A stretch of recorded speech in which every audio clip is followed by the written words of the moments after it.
अब यहाँ प्रश्न ये उठता है कि किसी भी कार्य को हम श्रेष्ठ या सर्वश्रेष्ठ कैसे बनाएं? कैटेगराइज करना पड़ेगा ना कि कौन सा कार्य श्रेष्ठ है, कौन सा कार्य सर्वश्रेष्ठ है और कौन सा कार्य श्रेष्ठ नहीं है। इसको हम कैसे डिफाइन करेंगे, इसको कैसे समझेंगे? तो उसके लिए ऋषियों ने हमको एक बहुत सुंदर प्रणाली दे दी, और वो प्रणाली दी हमको अग्निहोत्र के रूप में, है ना। जो हमने अभी किया ये क्या है? ये भी एक यज्ञ है, लेकिन यज्ञ का कौन सा रूप है? ये अग्निहोत्र। अग्नि में श्रेष्ठ पदार्थों को डाल करके और मंत्रोच्चारण करते हुए स्वाहा करना, ये क्या है? अग्निहोत्र है। सड़क पे कोई लकड़ियों का गट्ठा इकट्ठा करके या उसमें और बहुत सारे ज्वलनशील पदार्थ होते हैं, कई बार लोग तेल डाल के आग लगा देते हैं, कई बार प्लास्टिक डाल के आग लगा देते हैं, उसका नाम अग्निहोत्र नहीं। अग्निहोत्र किसका नाम है? जब समिधाओं के, घृत के, साकल्य के साथ में वेद मंत्रों का उच्चारण करते हुए जब स्वाहा किया जाता है, स्वाहाकार किया जाता है, तो उसका नाम क्या है? अग्निहोत्र है। और इस अग्निहोत्र में यज्ञ की, इस अग्निहोत्र यज्ञ की जो आत्मा है वो क्या है? स्वाहा। क्या है इसकी आत्मा? स्वाहा। आत्मा का अर्थ क्या होता है? आत्मा का अर्थ होता है वो शक्ति जिससे कुछ भी गतिमान होता है। तो यज्ञ में अगर स्वाहा नहीं है तो यज्ञ कैसा हो जाएगा? आत्मा विहीन हो जाएगा, है ना। गतिशील नहीं रहेगा, इसकी गति नहीं होगी। और यज्ञ की गति क्या है? सम्यक आदित्यम उपतिष्ठति। किधर जाता है ये? सब ऊपर की ओर जाता है। उन्नति की गति है इसकी। किधर की गति है? उन्नति। उन्नति की जो गति होती है उसका नाम है प्रगति, है ना। गति दोनों प्रकार की हो सकती है, फॉरवर्ड भी हो सकती है, बैकवर्ड भी हो सकती है, लेकिन प्रगति कैसे होती है? सिर्फ फॉरवर्ड होती है। तो यज्ञ जो है वो हमें क्या सिखाता है? प्रगति सिखाता है। और इसमें जो स्वाहाकार है, ये इसकी आत्मा क्यों है? क्योंकि यज्ञ में जो मूल भावना है वो कैसी है? तो हम बात कर रहे थे श्रेष्ठ कार्य, सर्वश्रेष्ठ कार्य, और जो श्रेष्ठ नहीं है इन कार्यों का कैसे हम वर्गीकरण करेंगे? तो वर्गीकरण इस प्रकार से होता है कि जिन कार्यों को करने से केवल हमारे स्वार्थ की आपूर्ति हो और अन्यों की हानि हो, ऐसे कार्य क्या हैं? ऐसे कार्य श्रेष्ठ कार्य नहीं है। ऐसे कार्य कैसे होंगे? अकरणीय कार्य हैं। ऐसे कामों को नहीं करना चाहिए जिसमें किसी की हानि होती हो, अपनी हानि होती हो, किसी और की हानि होती हो, है ना। ऐसे किसी भी कार्य को जीवन में नहीं करना चाहिए।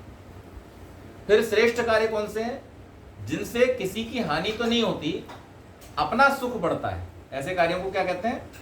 श्रेष्ठ कार्य कहते हैं। आपका सुख बढ़ रहा है जिन कार्यों को करने से, जिनको करने से आपको लाभ की प्राप्ति हो रही है, लेकिन किसी और की हानि नहीं हो रही है, ऐसा कार्य क्या है? श्रेष्ठ कार्य है, जो लाभ करने वाला है। लेकिन सर्वश्रेष्ठ कार्य कौन सा है? कि जिस कार्य को करने से आपका भी लाभ हो और अन्यों का भी लाभ हो। तो अब हमने ये जो अग्निहोत्र किया अभी, इसको यज्ञ की श्रेणी में रखा गया है, अर्थात सर्वश्रेष्ठ कार्य की श्रेणी में रखा गया है। क्यों रखा गया है? इससे हमारा भी लाभ हुआ, वातावरण पवित्र हुआ तो हमारा लाभ हुआ या नहीं हुआ? हमारा लाभ हुआ। लेकिन क्या वो वातावरण केवल हमारे घर का पवित्र हुआ? नहीं, जहां जहां तक वायु गई वहां वहां तक सबको इसका लाभ मिल गया। तो जब हमारे साथ, हमारे द्वारा किए जाने वाले कार्य से औरों को भी लाभ पहुंचता है, तो ऐसा कार्य क्या कहलाता है? सर्वश्रेष्ठ कार्य कहलाता है, अर्थात ऐसा कार्य यज्ञ कहलाता है। और ऐसे कार्यों को हमें अपने जीवन में करना चाहिए। देखो, संसार में मनुष्य के अतिरिक्त जो भी प्राणी हैं, उन सब की व्यवस्था परमेश्वर ने प्रकृति के ठीक ठीक अंतर्गत कर दी है। यानी उनकी प्रकृति ऐसी बना दी है परमात्मा ने, उनके मस्तिष्क को, मन को इस प्रकार से ढाल दिया है कि उन्हें जिस शरीर में भेजा गया है तदनुरूप वो कार्य करते हैं। मनुष्य के संसर्ग में आकर के कुछ थोड़ा बहुत परिवर्तन हो जाता है। जैसे जो लोग पशुओं को पाल लेते हैं, घोड़े को पाल लेते हैं, कुत्ते पाल लेते हैं, पक्षियों को पाल लेते हैं, उनके जीवन में कुछ परिवर्तन आ जाता है। किस तरह का परिवर्तन कि वो भी मनुष्यों के साथ रह करके थोड़ा बोलना सीख जाते हैं, थोड़ा बातों को समझना सीख जाते हैं, है ना। लेकिन बाकी उनका जो जीवन है वो जो प्रकृति के अनुसार है वैसे ही चलता है। मनुष्य को परमात्मा ने बुद्धि दी है और बुद्धि के साथ साथ उसको ये क्षमता भी दी है कि वो अपने जीवन में अनेक प्रकार के परिवर्तन कर सकता है। अब जैसे मैंने कहा, गति दोनों तरह की हो सकती है, फॉरवर्ड भी हो सकती है, बैकवर्ड भी हो सकती है। तो हम चाहें तो अपने जीवन में अच्छे परिवर्तन ला सकते हैं, सकारात्मक परिवर्तन ला सकते हैं, श्रेष्ठ कार्यों को, सर्वश्रेष्ठ कार्यों को कर सकते हैं। और या फिर हम कई बार ऐसे कार्यों को भी कह सकते हैं जो श्रेष्ठ न हो, अर्थात हानिकारक हो। आमतौर पर देखा जाता है कि मनुष्य जो है वो ठीक ठीक विचार न करके ज़्यादातर ऐसे कार्यों को करने लग जाता है जिनसे उसे अंत में हानि उठानी पड़ती है। आरंभ में तो उसको लगता है कि इससे दूसरों की हानि हो रही है, केवल मेरा लाभ हो रहा है, लेकिन वास्तव में क्या होता है, उसकी भी स्वयं की हानि होती है। इसका कारण क्या है वो हमें समझना चाहिए। देखो, हर व्यक्ति को अपने जीवन में, जैसे अभी आपकी माता जी ने क्या कहा था शुरू में, कि घर में सुख शांति हो, है ना, जीवन में सुख शांति हो, इसके लिए हम यज्ञ करें। बिल्कुल ठीक बात है। अगर जीवन में सुख शांति चाहते हो तो अपने जीवन में क्या करो, यज्ञ करो। क्योंकि यज्ञ जब करोगे तो उससे जीवन में सुख शांति आएगी। क्योंकि जैसा हम इस संसार में बीज बोते हैं हमें फल वैसा ही प्राप्त होता है। अगर हम दूसरों का सुख बढ़ाते हैं तो हमें क्या मिलेगा, सुख मिलेगा। जैसे आम का बीज बो तो क्या मिलेगा, आम मिलेगा। और अमरूद बोगे अमरूद मिलेगा, बबूल बोगे बबूल मिलेगा, है ना। जैसा बीज हम संसार में बोएंगे, नियम क्या है, वैसा ही हमको मिलेगा। अच्छा, एक बीज बोते हैं तो एक ही फल मिलता है, कितना मिलता है, बहुत सारा होके मिलता है ना। तो जब हम एक सुख बोते हैं तो वो सुख हमें कैसा मिलता है, बहुत गुना होकर के। अच्छा, फिर उल्टा कर दो इसको, अगर दुख बोएंगे तो कैसा मिलेगा, उतना ही मिलेगा। तो कभी कभी आदमी कहते सुना है ना, व्यक्ति कहता है अपने जीवन में, कह रहे हमने इतना बुरा थोड़ी किया था, अच्छे के लिए हमको कैसा चाहिए, आम हम अगर एक बोए तो हमें कौन सा चाहिए, आम, ऐसा पेड़ चाहिए, ऐसी वैरायटी चाहिए आम की कि जिसमें एक बीज बोते ही बहुत सारे फल प्राप्त हों, बड़े बड़े आम प्राप्त हों और जल्दी प्राप्त हों। आजकल ऐसी वैरायटी बनाई जा रही है ना, नस्लें बनाई जा रही है ऐसी, अनेक प्रकार के कार्यों को करके, जेनेटिक्स में चेंज करके क्या बना रहे हैं आजकल, कि ऐसे पदार्थों को हम बनाएं, ऐसे फल तैयार करें जिनसे जल्दी और ज़्यादा पैदावार हो। तो उस मामले में तो हम क्या चाहते हैं, फल हमें कितना मिलना चाहिए, ज़्यादा मिलना चाहिए और जल्दी मिलना चाहिए। लेकिन जब हमसे कोई गलती हो जाती है तब हम क्या कहते हैं, तब हम ये कहते हैं कि अरे हमने इतना गलत थोड़ी किया था जो हमें इतना सारा गलती का फल मिल गया, है ना। तो संसार का नियम क्या है कि जब हम बोते हैं वैसा ही हमको प्राप्त होता है और कई गुना होकर के प्राप्त होता है। इसलिए हर मनुष्य को अपने जीवन में ये चाहिए कि वो सुख बोए, अपने लिए भी और दूसरों के लिए भी। और जितना जितना सुख वो इस संसार में बोता चला जाएगा उतना उतना उसको आनंद, उसका फल मिलता चला जाएगा।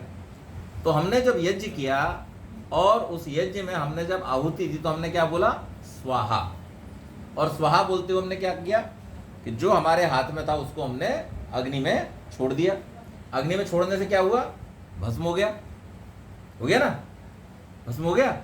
भस्म होने से क्या हुआ, खत्म हो गया, खत्म नहीं हुआ ना, क्या हो गया, कम हो गया या बढ़ गया बढ़ गया ना। लेकिन आमतौर पर हम जीवन में क्या सोचते हैं, लोग जीवन में क्या सोचते हैं कि अगर हमने कुछ दे दिया तो हमारा घट गया।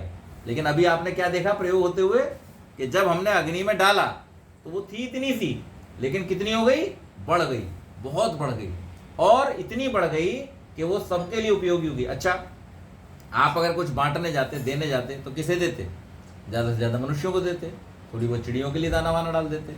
लेकिन इस वातावरण में असंख्य प्राणी हैं जो छोटे छोटे सूक्ष्म जीव हमको आंखों से दिखाई भी नहीं देते, उनका भी कल्याण करना आवश्यक है, उनको भी लाभ पहुंचाना आवश्यक है। तो इस यज्ञ के माध्यम से उन सबको भी हम लाभ पहुंचा देते हैं।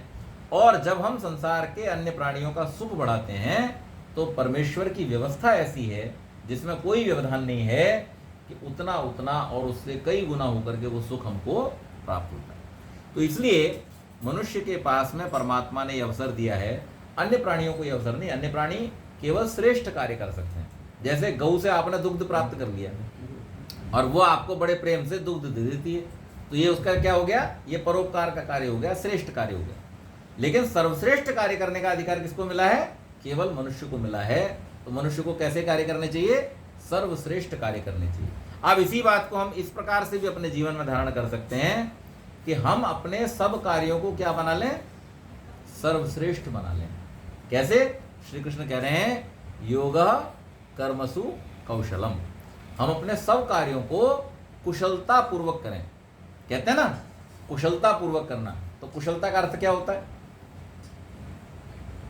कुशलता का अर्थ होता है एक तो एक्सेलेंस, है ना। कोई व्यक्ति कार्य कुशल है तो क्या बोलते हैं, अपने कार्य में बहुत एक्सीलेंट है ना।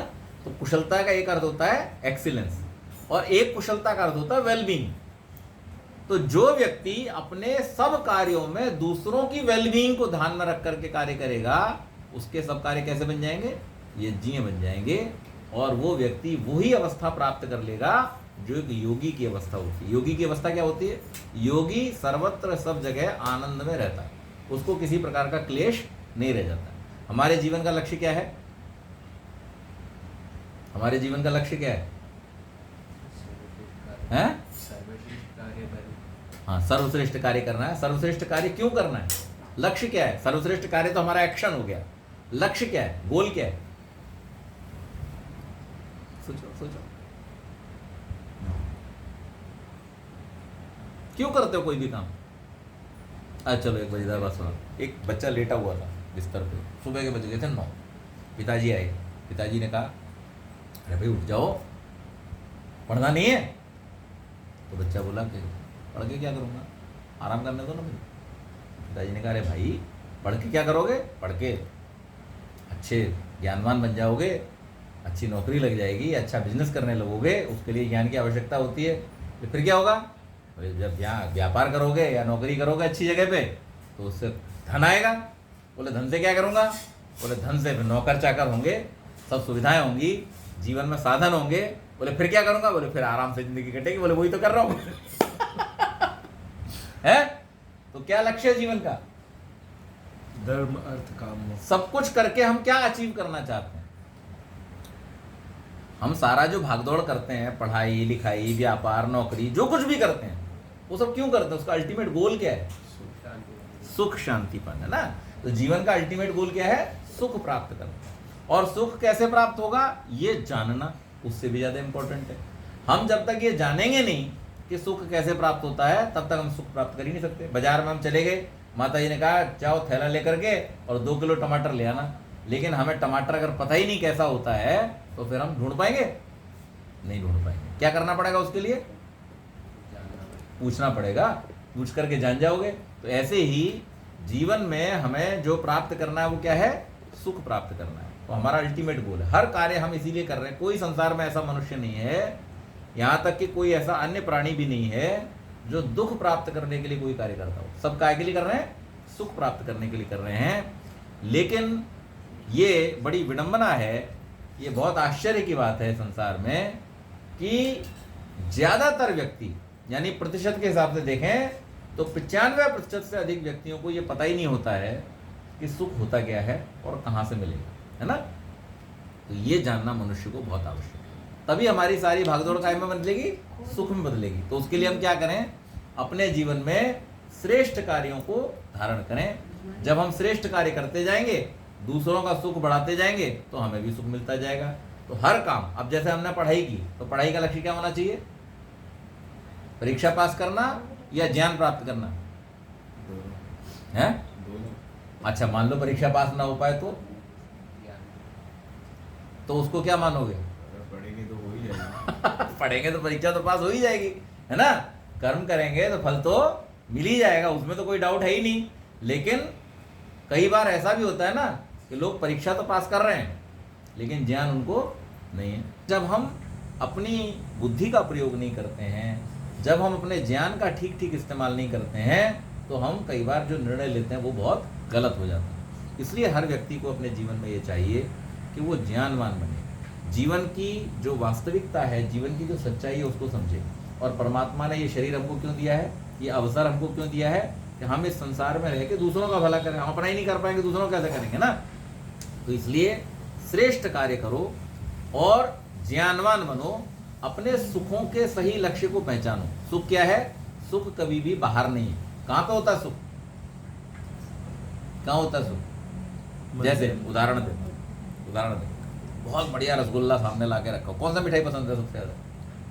रसमलाई। रसमलाई पसंद है। मान लो तुम्हारे सामने बढ़िया सी रसमलाई रखी हुई है, और उसी समय रसमलाई खाते समय तुम्हें ये सूचना मिले कि इस बार तुम्हारे नंबर थोड़े से कम रह गए। अब बोलो रसमलाई स्वाद देगी? रसमलाई में स्वाद आएगा? आएगा? खाने का भी मन नहीं करेगा, हटाओ इसे, मैं नहीं खा है। या जैसे बहुत बढ़िया मैच देख रहे थे इंडिया पाकिस्तान का और किसी तरह से इंडिया हार गई, तो बोलो फिर मजा देगी रसमलाई? नहीं। तो रसमलाई तो वैसी की वैसी है, रसमलाई में तो कुछ बदला नहीं, लेकिन स्वाद खराब हो गया। क्यों? क्योंकि स्वाद हमारे अंदर है, सुख हमारे अंदर है, बाहर नहीं है। हम जब प्रसन्न होते हैं तो हर चीज हमें सुख देने वाली, आनंद देने वाली होती है। हम जब अप्रसन्न होते हैं तो हमारे वही सुख जो है वो गड़बड़ा जाता है। तो इसलिए हर मनुष्य को ये चाहिए जीवन में कि वो अच्छे कार्यों को करे और ज्ञानवान बने ना। ज्ञानवान बनना है और बन करके फिर उन जीवन के कार्यों को भली प्रकार से करना है। इतना जो व्यक्ति कर लेता है वो अपने जीवन में सदैव आनंद प्राप्त करता है, जीवन लक्ष्य को प्राप्त करता है, और उसके लिए कोई भी संसार का कार्य कठिन नहीं रह जाता। हमारा अल्टीमेट गोल क्या है? हम सरलता से, शांति से अपने जीवन को जिए। शांति का अर्थ क्या है? व्यवस्था। हम कैसे रहें? व्यवस्थित रहें। जो चीज़ जहाँ पर है वहाँ पर हो। हमारे जीवन में जो सुख का स्थान है वो सुख के स्थान पर हो, जो धन का स्थान है वो धन के स्थान पर हो, जो भक्ति का स्थान है, आध्यात्म का स्थान है वहाँ के स्थान पर हो, माता पिता के स्थान पर हो, संतान संतान के स्थान पर हो। जब ये सब चीज़ें व्यवस्थित होती हैं तब हमारे घर में क्या होती है? सुख शांति होती है, व्यवस्था होती है ना। तो ये जो यज्ञ है ये हमको यही सिखाता है कि देखो, इसी में अगर हमने थोड़ी सी जल्दबाजी कर दी होती और ज़्यादा सामग्री डाल दी होती, क्या हो जाता? धुआं हो जाता पूरे घर में, है ना। और धुएं में क्या होता? सुख मिलता, परेशानी होती। तो जब हम व्यवस्थित करते हैं तो यज्ञ हमको सुख देने वाला होता है, और इसी को हम व्यवस्था के साथ कर दें तो यही हमें दुख देने वाला हो जाएगा। इसी प्रकार से जीवन के कार्यों को व्यवस्थित ढंग से करना, जल्दबाजी में नहीं करना है ना, हड़बड़ी में नहीं करना है। कैसे करना है? धीरे धीरे। और महर्षि वेद व्यास हमको संदेश देते हैं कि जीवन में दो चीज़ों को बहुत धीरे धीरे, कौन कौन सी दो चीज़ें? एक विद्या और एक धन। इनको कमाने में, इनको प्राप्त करने में कभी हड़बड़ी नहीं करना। हड़बड़ी में हमेशा गड़बड़ी छुपी रहती है ना। तो विद्या और धन कैसे प्राप्त करना है? धीरे धीरे, यानी पक्का होता जाए, मजबूत होता जाए। हमने मंत्र बोला ना, आचमन करते समय क्या बोलते हैं? सत्यम यशः श्रीर्वई श्री ही श्रयताम। हे परमेश्वर, आप हमको क्या दो? सत्य दो। हमारे जीवन में क्या धारण कर सकें? सत्य का व्रत पालन कर सकें। यश, सत्य जो धारण करेगा उसको क्या मिलता है? यश मिलता है। और श्री, सत्य और यश से जो हमको प्राप्त होता है वो क्या है? श्री है। श्री का अर्थ क्या होता है? एक अर्थ धन भी होता है, इसका लक्ष्मी भी होता है, इसका अर्थ है ना। लेकिन वो कैसी होनी चाहिए? श्रयताम, हमारे जीवन में ठहरने वाली, है ना, सस्टेनेबल होनी चाहिए। ऐसा नहीं होनी चाहिए कि आज मिला और कल चला गया, तो और ज़्यादा दुख बढ़ा जाएगा, है ना। तो जो आए वो भले धीरे आए, लेकिन कैसा हो? जीवन में रहने वाला हो, हम प्रोन्नति करें, हम अपने जीवन में प्रगति करने वाला। तो यही हमें यज्ञ सिखाता है, और हमें अपने यज्ञ को इसी प्रकार से करना चाहिए। तभी जीवन में सुख और शांति जो आपकी माता जी चाहती हैं परिवार में होनी चाहिए, होगी।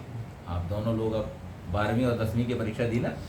हाँ, तो देखो अब जीवन में आगे बढ़ रहे हो, और आगे बढ़ते हुए जितना जितना अपने आप को कैसा रखोगे? संतुष्ट रखोगे, उतना उतना जीवन में सुख मिलेगा। जितना जितना भागोगे, हड़बड़ी करोगे, उतना उतना परेशानी में पड़ना पड़ेगा ना। तो इस समय बहुत शांति से, विचार पूर्वक अपने मन को कंसंट्रेट करके ये सोचो कि हमें जीवन में क्या चीज़ है जो सुख देती है ना, वो फील्ड चुनो अपने जीवन में। जैसे प्रसून ने हमसे कहा कि मुझे म्यूजिक में आनंद आता है, म्यूजिक ले लो भाई, जो करना है वो पढ़ो। इसी प्रकार से आप भी पूछो, डिसाइड करो, माता पिता से पूछो, अपने आप से पूछो कि मुझे किस चीज़ को करने में, साइंस में आनंद आता है तो साइंस करो, लॉजिक में आनंद आता है तो साइंस की फील्ड में जाओ, और अगर कलात्मकता में आनंद है तो फील्ड में जाओ। अगर व्यापार में आनंद है तो उस फील्ड में जाओ।